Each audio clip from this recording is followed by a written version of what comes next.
Vicio de consentimiento. Es llamado vicio al consentimiento los actos o contratos, todo hecho o actitud que restrinja o anule la libertad y el consentimiento con el que deba formarse una declaración o con los cuales deba procederse. Es necesario que el consentimiento se emita racional y conscientemente, sin que exista vicio alguno. Se señalan 3 vicios existentes en la declaración de voluntad. El primer vicio sería el error, que es el consentimiento equivocado de la realidad. Consiste en creer cierto lo que es falso y falso lo que es cierto.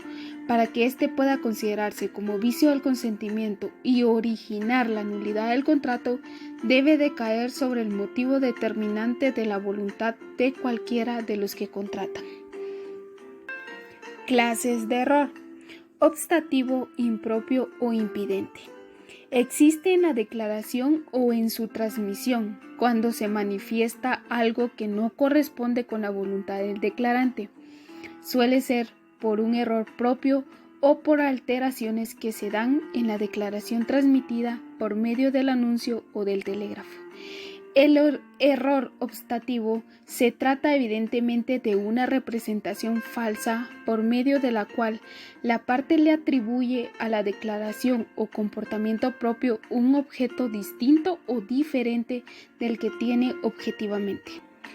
El artículo 1258 del Código Civil regula lo siguiente respecto al error y estipula: el error es causa de nulidad cuando recae sobre la sustancia de la cosa que sirve de objeto, o sobre cualquier circunstancia que fuere la causa principal de la declaración de voluntad.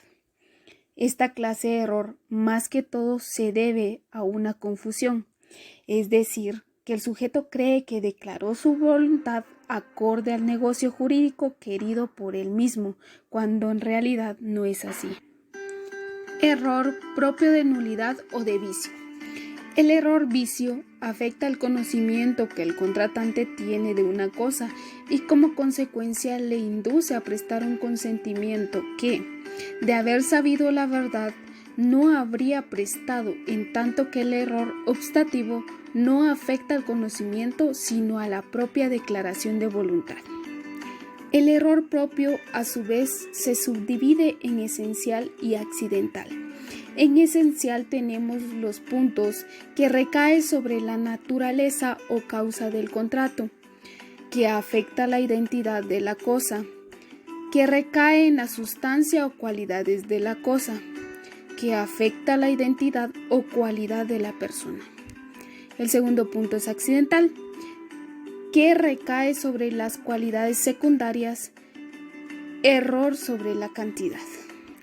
Como segundo vicio existente en la declaración de la voluntad tenemos el dolo. Es la maquinación o artificio grave de que se vale una de las partes para arrancar a la otra el consentimiento. El artículo 1261 del Código Civil establece que el dolo es toda sugestión o artificio que se emplee para inducir a error o mantener en él a alguna de las partes.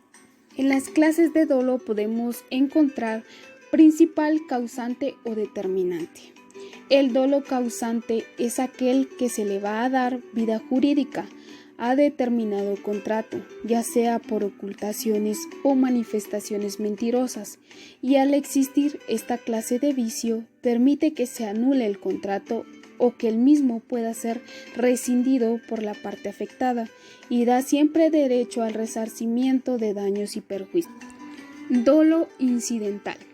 Procede del desvío de la voluntad, ya que sin él igualmente se hubiera emitido, pero en condiciones generalmente más favorables a quien lo declaró.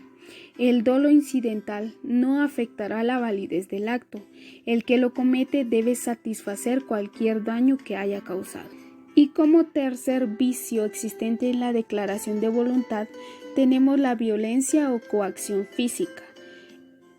Es la intimidación o temor la que incita a realizar el negocio, lo cual hace que sea ineficaz, ya que el consentimiento se presta bajo estas condiciones.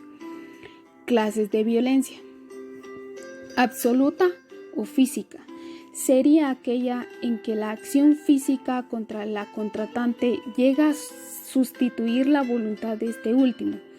La violencia se presume cuando se ha arrancado la declaración de voluntad utilizando una fuerza irresistible. Moral o intimación. Esta también es llamada intimación o violencia psíquica.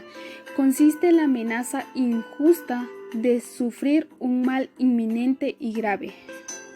La violencia moral o psíquica no impide la manifestación de la voluntad, pero ésta se encuentra viciada.